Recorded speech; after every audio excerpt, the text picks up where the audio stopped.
ఉత్తమ్ కుమార్ రెడ్డి గారు మీకు సుదీర్ఘంగా వివరించారు. అదేవిధంగా ఆర్థిక మంత్రి ఉప ముఖ్యమంత్రి భట్టి విక్రమార్క గారు అందులో ఉన్న చాలా విషయాలను మీకు తెలియజేయడానికి ప్రయత్నం చేసింది. వీటి నేపథ్యంలో ఊరు మార్చి పేరు మార్చి అంచనాలు మార్చి అవినీతికి పాల్పడి అక్రమాలకు పునాదులు వేసి నిర్మించిన కాళేశ్వరం ప్రాజెక్టు ఈరోజు కూలిపోయింది. స్పష్టంగా కమిషన్ ఇందులో ఈ వివరాలన్నిటిని పొందుపరిచింది. దానికి సంబంధించిన ప్రజాప్రతినిధులు, ఐఏఎస్ అధికారులు, ఇంజనీరింగ్ నిపుణులు, నిర్మాణ సంస్థలకు సంబంధించి పూర్తి వివరాలను విశ్లేషణాత్మకంగా వారు రిపోర్ట్ ఇవ్వడం జరిగింది. ఈ నివేదికను ఈరోజు మంత్రివర్గంలో ఆమోదించడమే కాకుండా రాబోయే రోజుల్లో శాసనసభలో ప్రవేశపెట్టి అన్ని రాజకీయ పక్షాలకు వారి అభిప్రాయాన్ని చెప్పే అవకాశం కల్పించి including leader of opposition the then chief minister Chandrasekhara Rao garu, ఆనాటి సాగునీటి పారుదల మంత్రులు, ఇతర మంత్రులందరూ కూడా ఆనాటి మంత్రివర్గంలో ఉన్న వాళ్ళందరూ కూడా వాళ్ళ అభిప్రాయాలు చెప్పడమే కాకుండా చట్టసభలలో శాసనసభలో కావచ్చు, శాసన మండలిలో కావచ్చు ప్రజాప్రతినిధులు స్పష్టంగా ఈ నివేదిక పట్ల ఒక అవగాహన తెచ్చుకోవడమే కాకుండా వాళ్ళ అభిప్రాయాలను స్వేచ్ఛగా చెప్పడానికి అవకాశం కల్పించాలని ఈరోజు మంత్రివర్గ సమావేశంలో మేము నిర్ణయం తీసుకున్నాం. అందుకే ఈ 665 పేజీల నివేదికను తొందరలోనే శాసనసభ శాసన మండలి సమావేశాలను ఏర్పాటు చేసి అక్కడ ఈ నివేదికను ప్రవేశపెట్టి అందరి అభిప్రాయాలు పరిగణలోకి తీసుకున్న తర్వాత భవిష్యత్ కార్యాచరణను కమిషన్ సూచించిన సూచనలను అమలు చేయడానికి ప్రభుత్వం ముందుకు వెళ్తుంది. ఎవరది? అవునా, న్యాచురల్ కదా, వాళ్ళు అదే విధంగా మాట్లాడతారు కదా, వేరే రకంగా ఎందుకు మాట్లాడతారు? ఒకవేళ అదే అయితే ఆ కమిషన్ ముందుకు వెళ్ళి వాళ్ళు ఎందుకు సమాచారం ఇచ్చిండ్రు, వాళ్ళు ఎందుకు వాదనలు వినిపించిండ్రు? తమకు అనుకూలంగా ఉంటే ఒక రకంగా, తమ తప్పులను ప్రశ్నిస్తే ఇంకొక రకంగా మాట్లాడడం అనేది మొదటి నుంచి వాళ్ళకున్న అలవాటు. ఈరోజు మేము కమిషన్ని వాళ్ళు తప్పుపడుతుండ్రు. ఇంతకుముందు భట్టి విక్రమార్క గారు స్పష్టంగా చెప్పారు, ఇది ఒక రాజకీయ పార్టీ నివేదికను, రాష్ట్ర ప్రభుత్వ నివేదిక కాదు, independent judicial enquiry report headed by Pinaki Chandra Ghosh, eminent personality.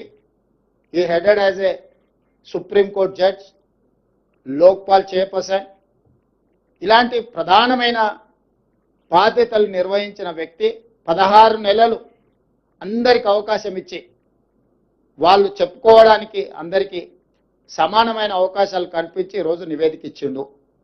కాబట్టి ఆ నివేదిక మీద ఇంకా ఎవరు ఏ రకంగా మాట్లాడతారు, ఏ రకంగా విశ్లేషణ ఇస్తారు అనేది వాళ్ళ విజ్ఞతకే నేను వదిలేస్తున్నా.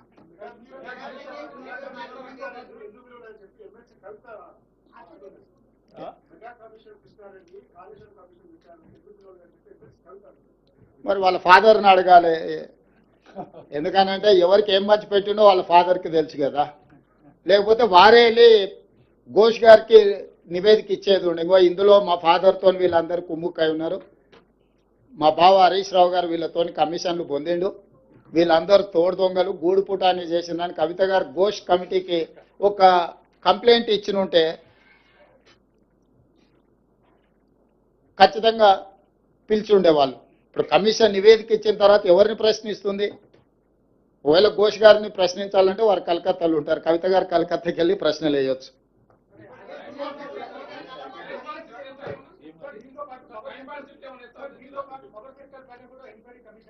ఉన్నది ఈరోజు. ఇప్పుడు రాహుల్ దీనికి కన్ఫైన్ అవుదాం.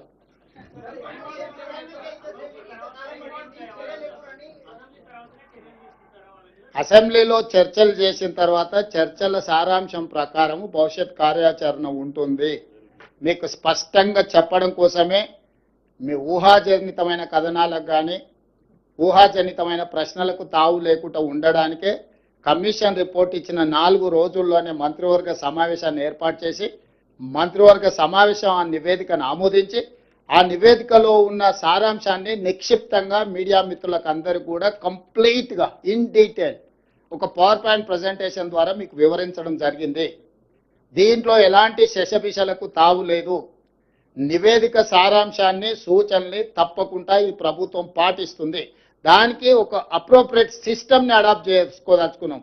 మేము రాజకీయ కక్షాపూరితమైన చర్యలు చేపట్టినట్టు లేకపోతే ఎవరి మీదనో వ్యక్తిగతంగా ద్వేషంతో నిర్ణయాలు తీసుకున్నట్టు ఏమాత్రం చర్చలకు తావివ్వకుండా ఈ ప్రభుత్వము పారదర్శకంగా పనిచేయాలనుకుంటుంది. కాబట్టి ఈరోజు అన్ని వివరాలను మీ ముందు పెట్టడం జరిగింది.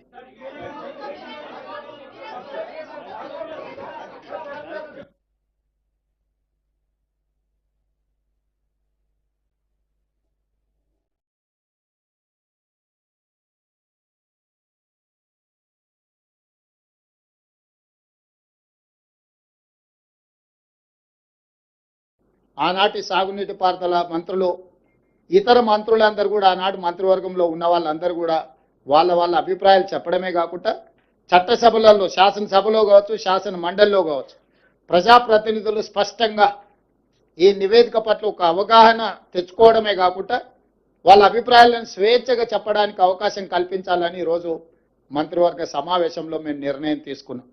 అందుకే ఈ 665 పేజీల నివేదికను తొందరలోనే శాసనసభ, శాసన మండలి సమావేశాలను ఏర్పాటు చేసి అక్కడ ఈ నివేదికను ప్రవేశపెట్టి అందరి అభిప్రాయాలు పరిగణలోకి తీసుకున్న తర్వాత భవిష్యత్ కార్యాచరణను, కమిషన్ సూచించిన సూచనలను అమలు చేయడానికి ప్రభుత్వం ముందుకు వెళ్తుంది. ఎవరది? అవునా, న్యాచురల్ కదా, వాళ్ళు అదే విధంగా మాట్లాడతారు కదా, వేరే రకంగా ఎందుకు మాట్లాడతారు? ఒకవేళ అదే అయితే ఆ కమిషన్ ముందుకెళ్ళి వాళ్ళు ఎందుకు సమాచారం ఇచ్చిండ్రు, వాళ్ళు ఎందుకు వాదనలు వినిపించిండ్రు? తమకు అనుకూలంగా ఉంటే ఒక రకంగా, తమ తప్పులను ప్రశ్నిస్తే ఇంకొక రకంగా మాట్లాడడం అనేది మొదటి నుంచి వాళ్ళకున్న అలవాటు. ఈరోజు మేము కమిషన్ని వాళ్ళు తప్పుపడుతుండ్రు. ఇంతకుముందు బట్టి విక్రమార్క గారు స్పష్టంగా చెప్పిండ్రు, ఇది ఒక రాజకీయ పార్టీ నివేదికను, రాష్ట్ర ప్రభుత్వ నివేదిక కాదు, independent judicial enquiry report headed by Pinaki Chandra Ghosh, eminent personality. ఈ headed as a Supreme Court judge, Lokpal chairperson. ఇలాంటి ప్రధానమైన బాధ్యతలు నిర్వహించిన వ్యక్తి 16 నెలలు అందరికి అవకాశం ఇచ్చి వాళ్ళు చెప్పుకోవడానికి అందరికీ సమానమైన అవకాశాలు కల్పించి ఈరోజు నివేదిక ఇచ్చిండు. కాబట్టి ఆ నివేదిక మీద ఇంకా ఎవరు ఏ రకంగా మాట్లాడతారు, ఏ రకంగా విశ్లేషణ ఇస్తారు అనేది వాళ్ళ విజ్ఞతకే నేను వదిలేస్తున్నా.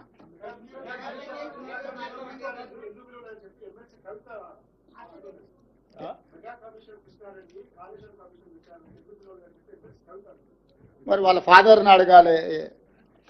ఎందుకనంటే ఎవరికి ఏం మంచి పెట్టిండో వాళ్ళ ఫాదర్కి తెలుసు కదా.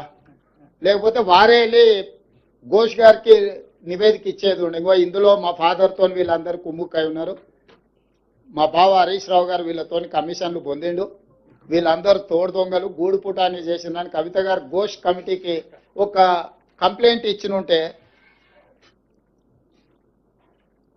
ఖచ్చితంగా పిలిచి ఉండేవాళ్ళు. ఇప్పుడు కమిషన్ నివేదిక ఇచ్చిన తర్వాత ఎవరిని ప్రశ్నిస్తుంది? ఒకవేళ ఘోష్ గారిని ప్రశ్నించాలంటే వారు కలకత్తాలో ఉంటారు, కవిత గారు కలకత్తాకి వెళ్ళి ప్రశ్నలు వేయవచ్చు.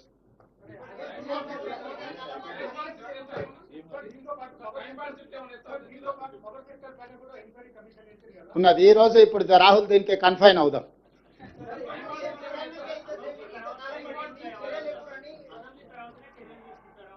అసెంబ్లీలో చర్చలు చేసిన తర్వాత చర్చల సారాంశం ప్రకారం భవిష్యత్ ఆనాటి సాగునీటి పారుదల మంత్రులు, ఇతర మంత్రులందరూ కూడా ఆనాడు మంత్రివర్గంలో ఉన్న వాళ్ళందరూ కూడా వాళ్ళ అభిప్రాయాలు చెప్పడమే కాకుండా చట్టసభలలో, శాసనసభలో కావచ్చు, శాసన మండలిలో కావచ్చు, ప్రజాప్రతినిధులు స్పష్టంగా ఈ నివేదిక పట్ల ఒక అవగాహన తెచ్చుకోవడమే కాకుండా వాళ్ళ అభిప్రాయాలను స్వేచ్ఛగా చెప్పడానికి అవకాశం కల్పించాలని ఈరోజు మంత్రివర్గ సమావేశంలో మేము నిర్ణయం తీసుకున్నాం. అందుకే ఈ 665 పేజీల నివేదికను తొందరలోనే శాసనసభ, శాసన మండలి సమావేశాలను ఏర్పాటు చేసి అక్కడ ఈ నివేదికను ప్రవేశపెట్టి అందరి అభిప్రాయాలు పరిగణలోకి తీసుకున్న తర్వాత భవిష్యత్ కార్యాచరణను, కమిషన్ సూచించిన సూచనలను అమలు చేయడానికి ప్రభుత్వం ముందుకు వెళ్తుంది. ఎవరది? న్యాచురల్ కదా. వాళ్ళు అదే విధంగా మాట్లాడతారు కదా, వేరే రకంగా ఎందుకు మాట్లాడతారు? ఒకవేళ అదే అయితే ఆ కమిషన్ ముందుకెళ్ళి వాళ్ళు ఎందుకు సమాచారం ఇచ్చిండ్రు, వాళ్ళు ఎందుకు వాదనలు వినిపించిండ్రు? తమకు అనుకూలంగా ఉంటే ఒక రకంగా, తమ తమ తప్పులను ప్రశ్నిస్తే ఇంకొక రకంగా మాట్లాడడం అనేది మొదటి నుంచి వాళ్ళకున్న అలవాటు. ఈరోజు మేము కమిషన్ని వాళ్ళు తప్పుపడుతుండ్రు. ఇంతకుముందు బట్టి విక్రమార్క గారు స్పష్టంగా చెప్పారు, ఇది ఒక రాజకీయ పార్టీ నివేదికను, రాష్ట్ర ప్రభుత్వ నివేదిక కాదు, independent judicial enquiry report headed by Pinaki Chandra Ghosh, eminent personality. He headed as a Supreme Court judge, Lokpal chairperson. ఇలాంటి ప్రధానమైన బాధ్యతలు నిర్వహించిన వ్యక్తి 16 నెలలు అందరికి అవకాశం ఇచ్చి వాళ్ళు చెప్పుకోవడానికి అందరికీ సమానమైన అవకాశాలు కల్పించి రోజు నివేదిక ఇచ్చిండు. కాబట్టి ఆ నివేదిక మీద ఇంకా ఎవరు ఏ రకంగా మాట్లాడతారు, ఏ రకంగా విశ్లేషణ ఇస్తారు అనేది వాళ్ళ విజ్ఞతకే నేను వదిలేస్తున్నా.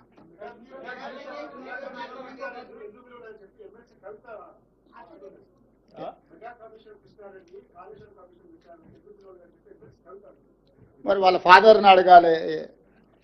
ఎందుకనంటే ఎవరికి ఏం మంచి పెట్టిండో వాళ్ళ ఫాదర్కి తెలుసు కదా.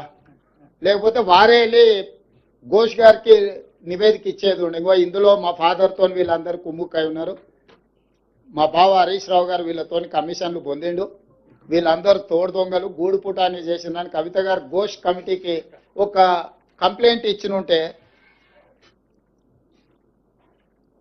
ఖచ్చితంగా పిలిచి ఉండేవాళ్ళు. ఇప్పుడు కమిషన్ నివేదిక ఇచ్చిన తర్వాత ఎవరిని ప్రశ్నిస్తుంది? ఒకవేళ ఘోష్ గారిని ప్రశ్నించాలంటే వారు కలకత్తాలో ఉంటారు, కవిత గారు కలకత్తాకి వెళ్ళి ప్రశ్నలు వేయవచ్చు.